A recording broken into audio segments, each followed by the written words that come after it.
Саламатсыздар ма балалар? Саламатсыз ба? Қазір біздерде балалар қазақ тілі сабағы. Біз қандаймыз? Бір-бірімізді қолдаймыз, пікіріміз құнды, қателесуге қорқпаймыз. Тамаша балалар, отыра қойыңыздар.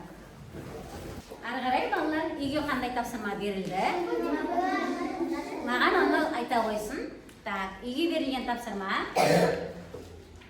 Айбек айта ғой, не берілді? Үйге берілген тапсырма 21-ші жаттығу. Жақсы, отыра ғой, өте жақсы. Ал қарайық балалар, оқулығымызды ашып. Каусар айта ғой, бізге 21-ші жаттығуды. Ауаға су айналама, ауа суға айналама. Жақсы, отыра ғой. Ары қарай. Раяна.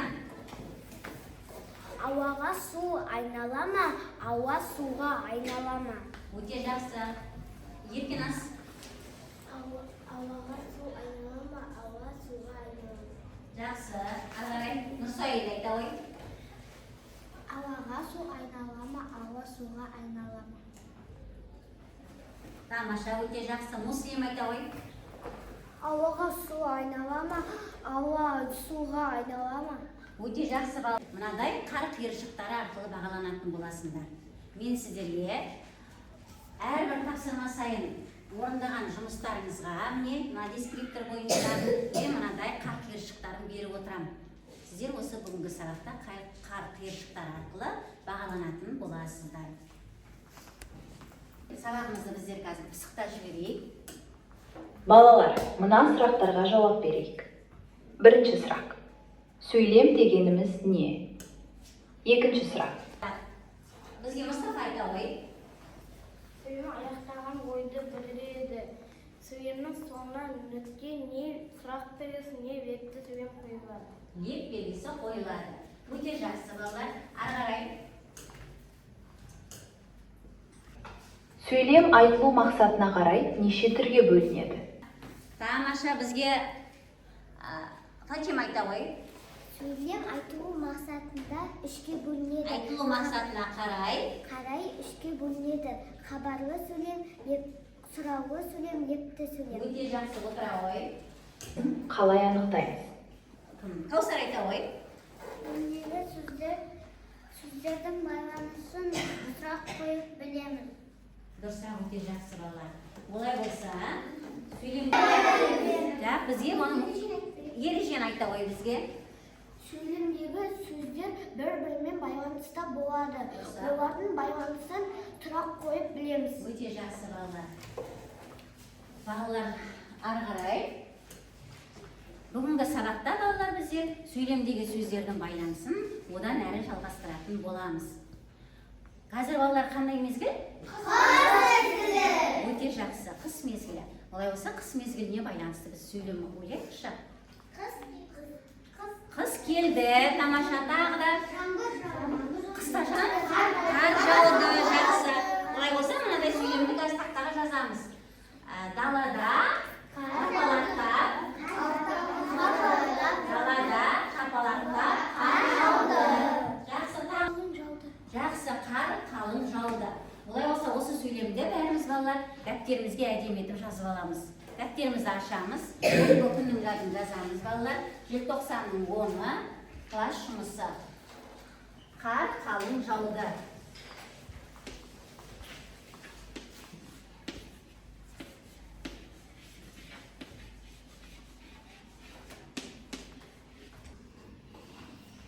Қар қалың жауды. Әдемі көркем етіп жазамыз.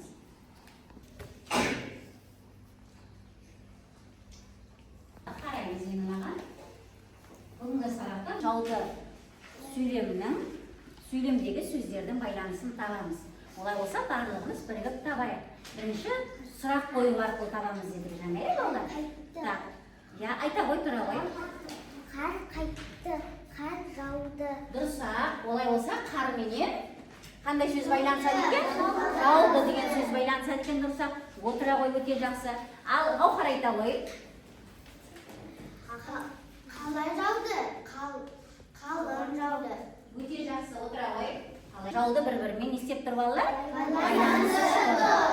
Жақсы, дәптерлерімізге біздер де сөйлемнің сызбасын байланыстырып алыңыздар. Оқулықтағы 22-ші жаттығуға қараймыз. Оны бізге Айбеке оқып жібереді, 22-ші жаттығуды. Оқи ғой.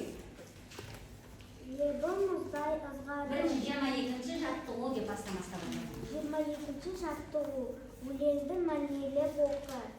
Лебі мұздай ызғарлы. Алып келді қысқарды. Қысқа түндер ұзарды. Ұзақ түндер қысқарды. Өлең не туралы, Айбеке? Өлең не туралы? Өлең қыз Қыз туралы. Бұлай болса, өлеңге біз қандай ат қоямыз? Өлеңге қыз деген ат қоямыз. Өлеңнің тақырыбын біздер қыз деп аламыз. Енді қарамен жазылған сөйлемдердегі сөздердің байланысын тап дейді. Бұлай болса, келе ғой тақтаға. Байланысын балалар біздер тақтада орындап жібереміз қазір.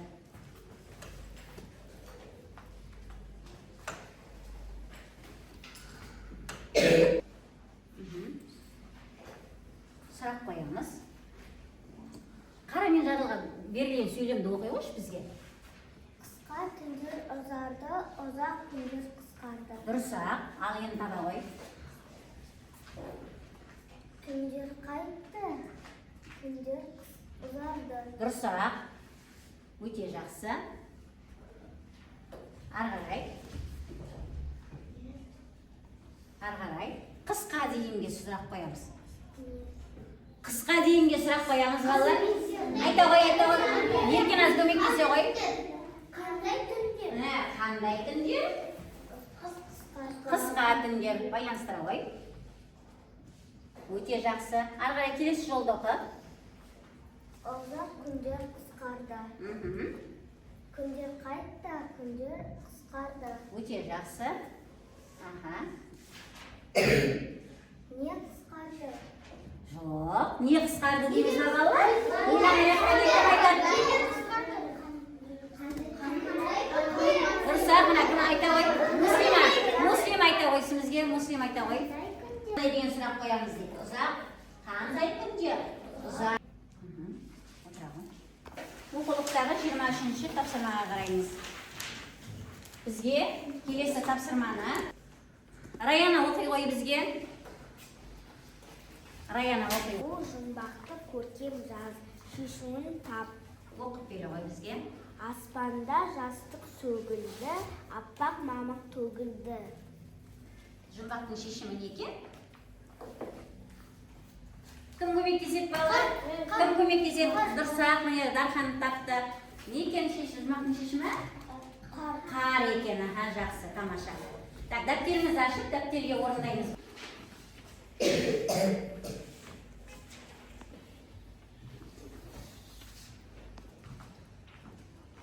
Әдемі жазамын.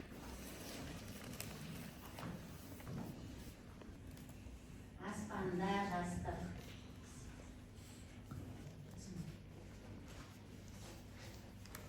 Сөздердің байланысын табайық.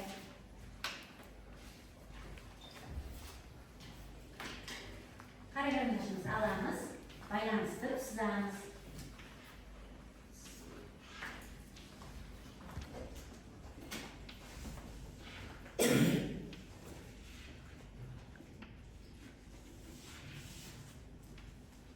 Өгіл. Ал енді сөйлемдегі сөздердің байланысын табау. Қарамен жазылған сөз қандай сөз?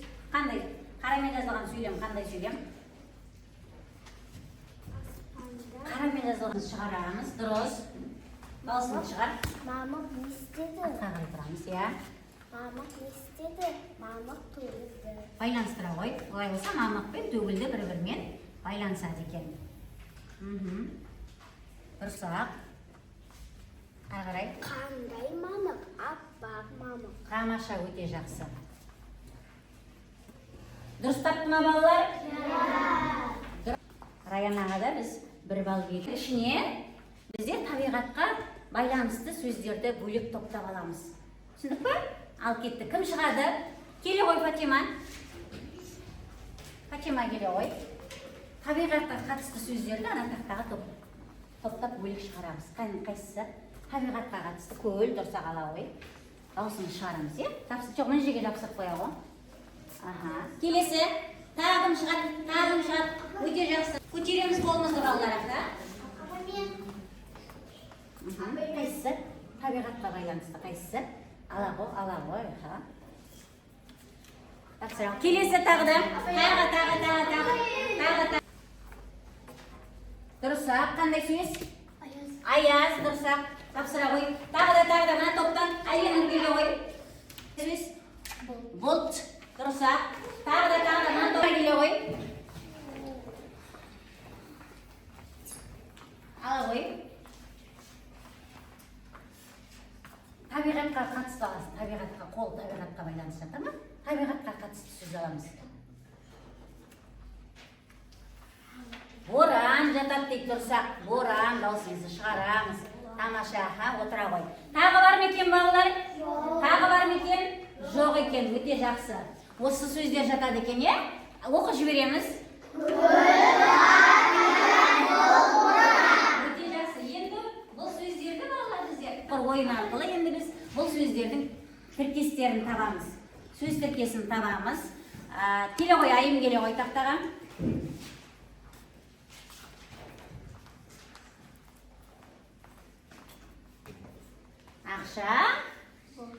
Ақша, бол, жақсы, отыра ғой. Келесі, келе ғой, Мұстафа.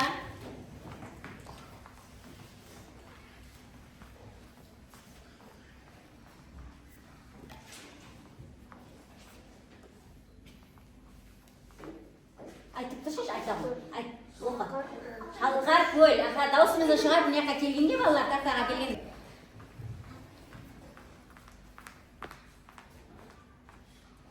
Даусын шығарып. Не ол? Оқы. Үскіріп.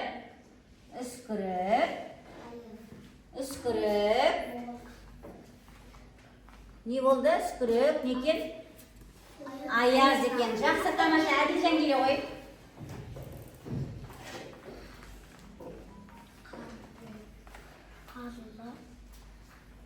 Дұрса, қарлы, қаттырақша даусын шығарамыз балдар. Қарлы, боран. Тамаша, өте жақсы.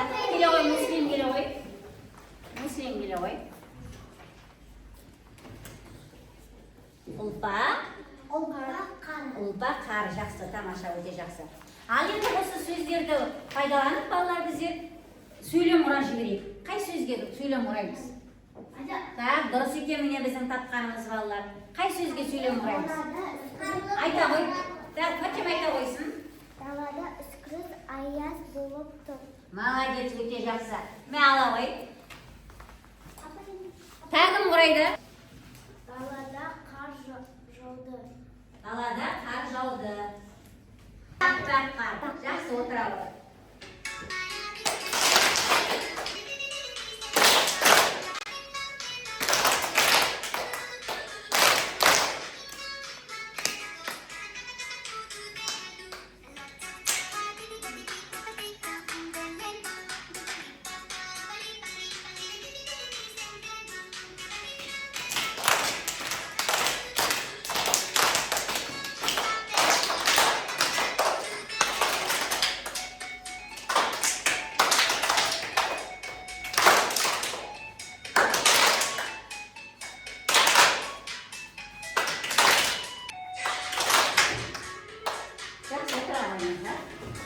Топпен жұмыс жасаймыз.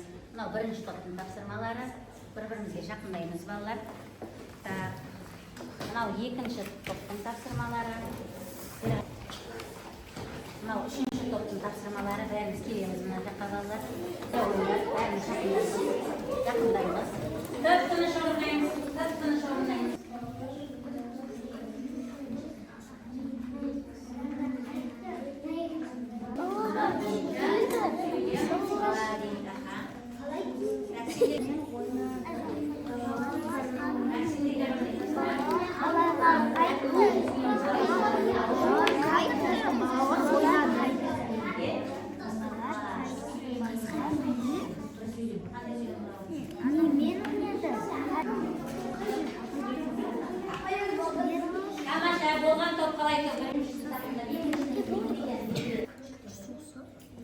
қайсысы үшіншісі?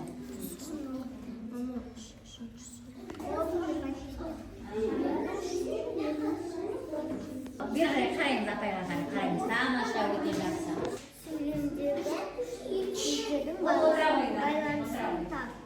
Қыз қайтты, қыз түсті, не түсті? Келесіге береді. Сен кімдігін айтып кеттің ғой? Аха. Екін айттың ба? Адамның жылы киінеді. Жақсы, келесіге бер. Енді талдай ғой сен. Адамдар? Адамдар қайтты. Я. Адамдар киінді. Адамдар не істеді? Киінеді. Сосын?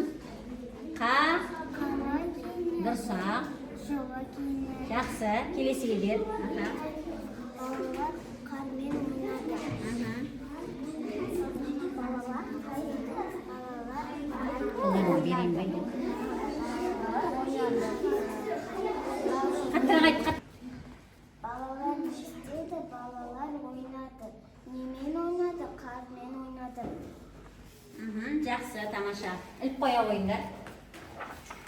Айта ғой. Балалар не істеді? Балалар сырғанады. Немен сырғанады? Жоқ, тоқтай тұр. Сурет бойынша әңгіме құрады. Аха. Балалар не істеді? Балалар сырғанады. Келесі ал айтады. Келесі, айта ғой. Сурет бойынша жауап береміз. Аха. Дұрысырақ, келесі. Балалар қалың киінді. Дұрысырақ, келесі. Айтамыз ба? Ары қарай Нұрсаида. Әли.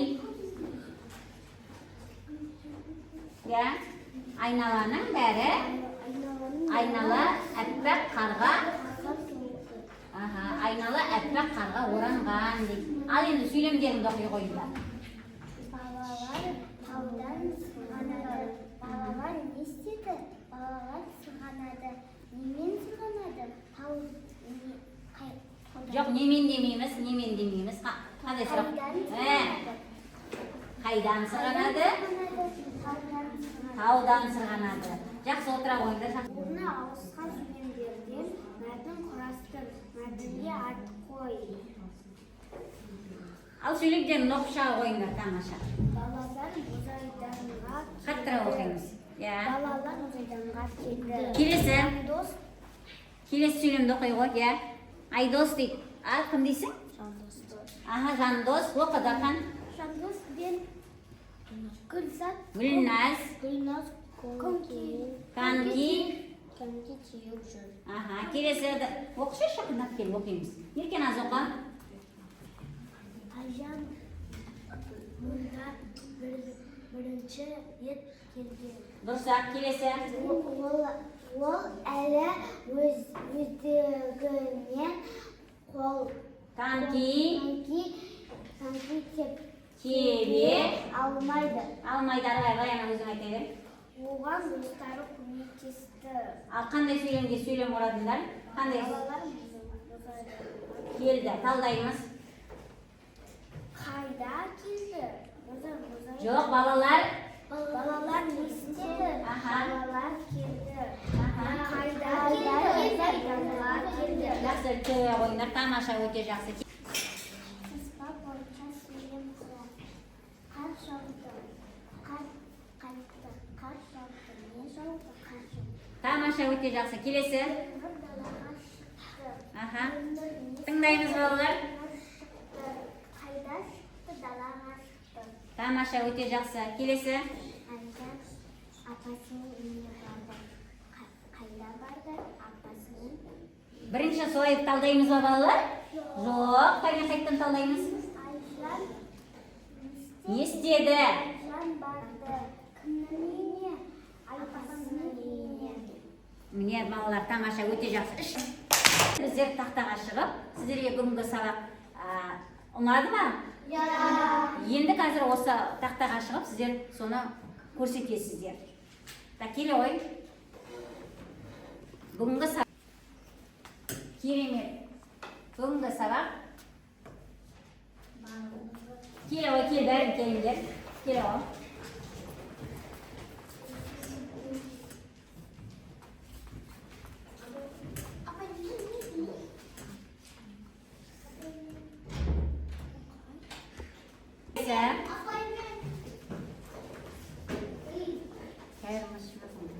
Так,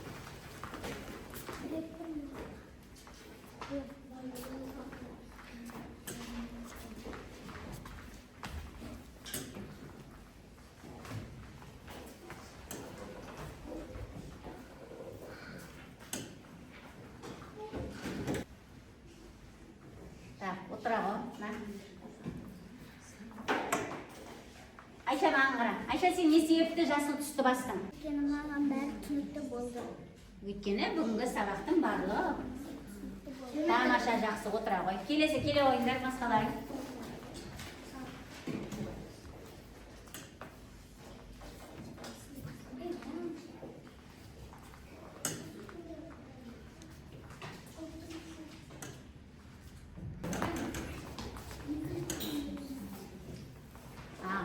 Жақсы, өте жақсы, мә, келесі. Тамаша, өте жақсы.